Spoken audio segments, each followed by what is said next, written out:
Okay, so my friend Sweeper has just released a brand new nature add-on, and after using it, it's right away become my go-to and my favorite nature add-on for making any kind of render with plants or trees or grass or flowers or anything like that. In this video, I'm going to show you just a breakdown of this render here and how I'm using the add-on to make it.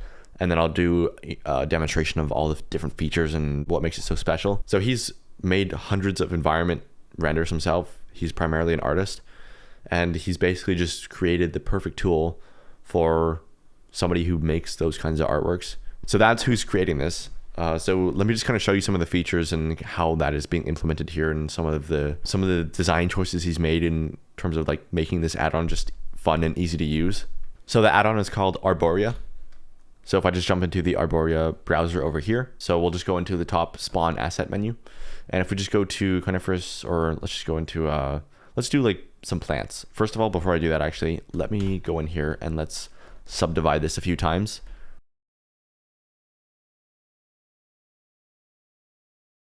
Okay, so if I just apply the scale, and then let's just go into the spawn asset menu.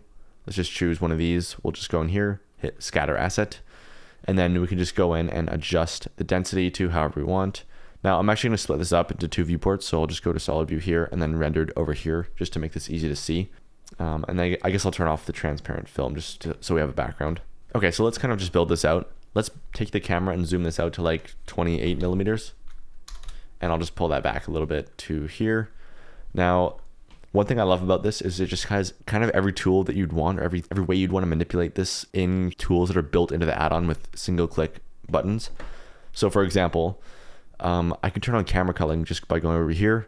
Let's just hit the eyedropper, choose our camera, and then I can just turn that on, and it's just going to remove anything from the outside view. So I can just turn up the FOV. We'll just hit that extend to camera button. I'll put it just a little bit outside.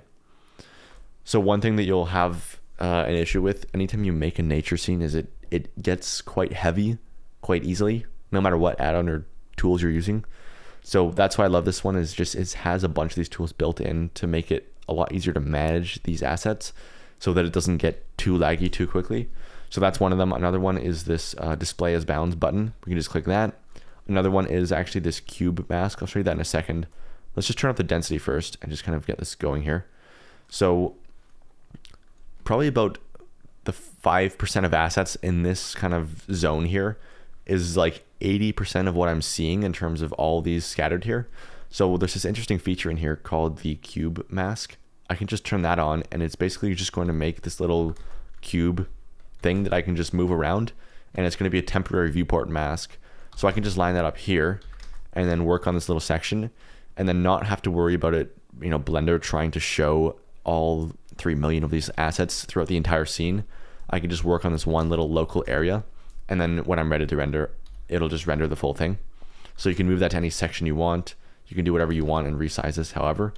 And so that's really nice, and you can just turn it on and off here. There's also, if we go down to here, distance culling. So I can turn that on and then just pay attention to what it's doing here. I can turn down the distance so that it's kind of limiting it there, and then we can turn up the fall off. So if I turn this up, as it gets further out into the distance, it's going to be more and more sparse. And that means that we can also turn on distance scaling, and that will kind of just help fill in the end point. It'll be bigger, but you won't really see it. It'll just kind of feel more full. And that lets us really easily just optimize the density so that we don't have to have like tons of assets where they don't need to be a ton. So that's really, really nice. It's just built so that it works easily, and the optimization is just easy to do. Okay, so that's the grass. Say I don't like this system, I can actually go in here and just choose any other asset. Like if I want to use this grass, I can hit the drop down and I can actually just hit swap system. So now it's just swapped that grass for this one. If I don't like that one, we can try this one, swap system. That one seems to be very large, so we'll just turn that down. I think it's just a bigger asset, but anyways, bring that in there. If I don't like that, we can do this one. And then you get the idea. So it's going to save the settings, and it's just going to bring in the new asset every time you hit swap system. So let's go back to this grass here. Let's go swap system, bring that back in here, adjust the scale.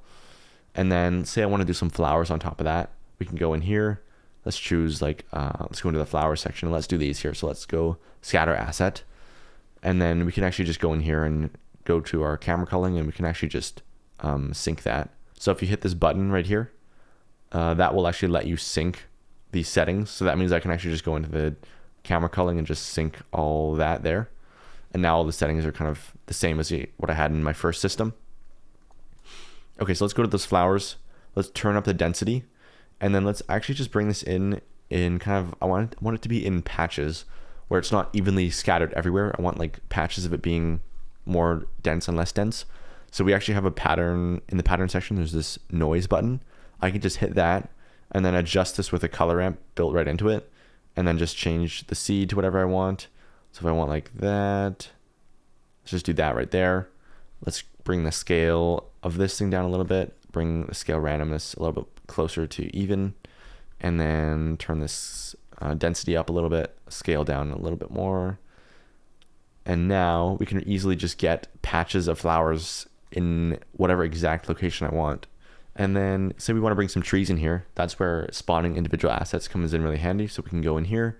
We can just go to like deciduous trees and then just find something cool here. So there's a bunch of really good ones. We can just choose any of these and just start bringing that in. So let's do like one of those. Let's do maybe a different color. So one of these orange ones. I think you can just change the season on the fly too. So if you don't like this color, we can just go and choose like the summer variant or the winter variant or whatever. So we'll just do summer. Bring that in here. And you can see it's just so easy to build out a really nice looking scene. And the thing I haven't even mentioned yet is the quality of the assets are just so much better than any of the other add-ons. If you zoom in here, there's just detail all the way through, yet it's still optimized and runs smoothly. So if you just take a look here, if I just kind of go into like walk fly mode and just kind of start looking a little closer here. Yeah. So there's lots of detail. Even stuff with like the little twigs and branches hanging off the side, all that just adds so much when you're making like a forest scene. So yeah, this is why this is my go-to. It's just, it looks the best and it still runs just as fast, and there's just better optimization tools and everything just works better and looks better. So I'm gonna bring this in. But yeah, there's a whole bunch of trees. There's these ones, there's coniferous trees. These all look great too. We can import some of these and bring these in. And you can see it's just so easy to start making like forest scenes.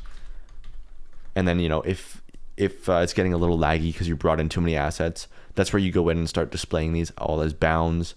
And then you can even do the temporary viewport mask if you want to just kind of bring this into the local area here. Turn that on for all of them, and they're all going to be synced up. And then you can kind of just have that there so you can still see it, but it's not covering the entire scene. That makes it run faster. That's one option. Or you can just disable it in the viewport too. That works as well. And then have it on the render. So there's a bunch of ways to make it look, just to make it like easy to work with while you're making it and not have it get too laggy. And there's of course all these other tools like slope and elevation and proximity and just all the stuff that you want in a scatter system. That's all there. Okay, so if we look at this one here, here's kind of how I'm dealing with this. You can see I'm using that cube mask again. It's just so I can have it localized in this one small area. And that again kind of just lets me see 80% or so of what I need to see. And then the rest, like most of the scene where the stuff is scattered isn't visible in the viewport, but I don't really need to see that while I'm just working on this little area here. And then if I do need to see it, I can just turn the mask off. So all the trees are just hand placed. I've just spawned them in one by one and then duplicated them, or just hit the change variant. There's a button to just kind of randomize the variant of the tree that you get. And you can see it's really nice to have the detail, just a little bit of detail on the trunks, because it lets me place trees close to the camera without just like having a blob. Like in Botanic, you place a tree close to the camera and it just looks unusable. Like literally you can't do that because it just is, the quality just isn't there, but you can in this one. And the, you know, the assets just look way better too. And there's all the little branches coming off. That is just something that looks so nice in a forest like this, because it all just adds up and combines to like one nice looking thing. So that's how I'm doing the trees, is just spawning them in one by one. The lighting is from this HDRI, which is just a free Polyhaven HDRI, and then it's just, the sun is just kind of like coming from, I don't even know, the side, or it's supposed to be coming from the front, but it's, I don't know, it's kind of just there for ambient background light. Yeah, so it's kind of a cloudy, overcast HDRI, and then the actual lighting is coming from a sun mostly, and then like a spot a little bit. If I hide the spot and hide the sun, this is kind of the level of ambient light that we're getting from that HDRI. So it's not really lighting up the scene so much as it is just kind of a background passive light. And then that sun lamp, which is actually, I don't usually do this, but it's almost right overhead and pointing almost directly towards the camera. That's really not a common lighting setup that I'll do, but in a forest like this, it was kind of cool because I could make this little sun flare, which I'll show you in a second. And then there's a spotlight just kind of in the center of the scene to just kind of supplement that and make that zone a little bit brighter. And it's just kind of the same warm tone. So those together are creating the lighting. You can see if I hide the sun, the spot by itself is just doing like that little area there. And then with the sun, it's kind of just filling out the rest of the scene. That sun flare, by the way, is actually just a image plane. Of course it is, because all of my tricks are just image planes. The effect that we're actually trying to mimic here is from an actual camera. If you point your camera at the sun and you close down the aperture so that the sun is coming through a tiny little hole in the lens, that's what's going to create that flare effect. So you have to have the sun, or at least make it look like in the render, the sun is coming from that exact spot. Okay, so what it is just a little lens flare. This is a pack from Etsy that I bought a long time ago. I don't even remember what it was, but it's just, if you Google lens flare pack, you can find a bunch of stuff. They're really easy to find. So I took that, I just doubled it up by duplicating it over itself and then rotating the plane so that it's just twice as many little flares coming out. And then I'm just desaturating that.